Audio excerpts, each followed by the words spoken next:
আজ বানাচ্ছি একটা মিক্স সবজি।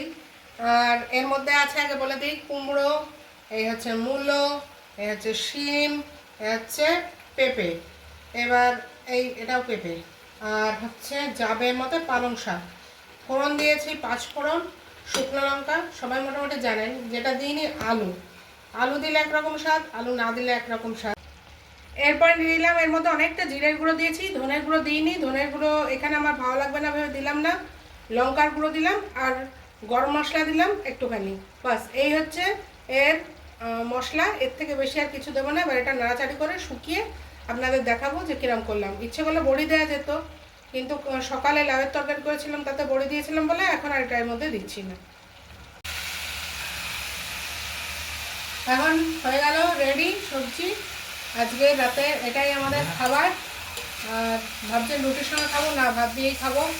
আমরা বৈষ্ণব বাড়ি থাকি, আমাদের এই রকমই খাওয়া দাওয়া। এবার এর সঙ্গে একটু পাঁপড় ভাজবো, ব্যাস।